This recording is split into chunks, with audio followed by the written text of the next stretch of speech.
Renungan Harian Katolik, Minggu 11 Mei 2025. Mendengarkan suaranya.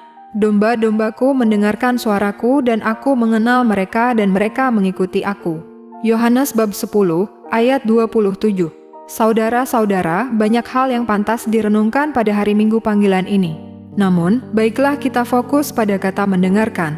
Banyak gereja dan paroki mengadakan aksi panggilan, banyak tarekat, kongregasi, dan seminari menggelar promosi panggilan.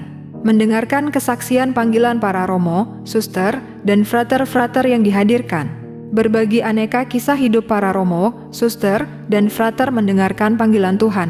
Inilah salah satu kelompok orang yang dalam Injil hari ini disebut Yesus sebagai domba-domba yang mendengarkan suaranya. Domba-dombaku mendengarkan suaraku, dan aku mengenal mereka dan mereka mengikut aku. Dan aku memberikan hidup yang kekal kepada mereka. Dan mereka pasti tidak akan binasa sampai selama-lamanya dan seorang pun tidak akan merebut mereka dari tanganku. Dengan caranya masing-masing mereka mendengarkan suara Yesus yang memanggil dan kemudian mengikutinya secara khusus, tetapi juga kepada semua domba gembalaannya.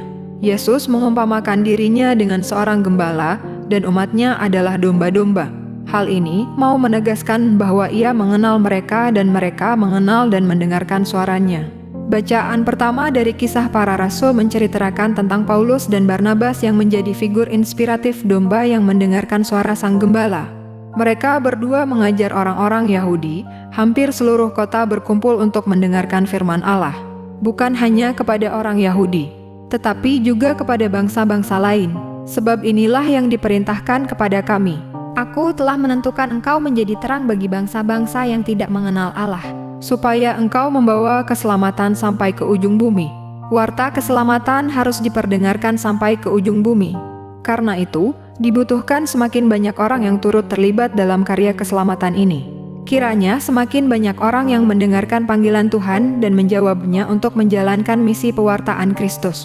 Tentu bukan hanya sebagai imam, suster atau frater, tetapi juga sebagai umat beriman yang selalu menjadi domba-domba yang baik.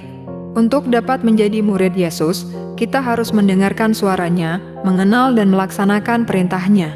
Namun, seringkali kita menganggap sepele dan gampang hal ini, bahkan melupakannya. Dalam kehidupan sehari-hari kita sering sibuk dengan kepentingan, tugas dan aktivitas kita.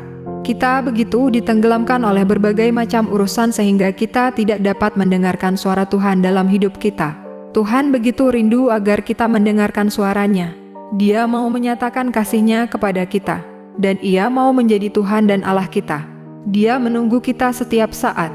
Berikanlah yang terbaik kepada Tuhan, yaitu dengan mendengarkan dan mengikuti Dia.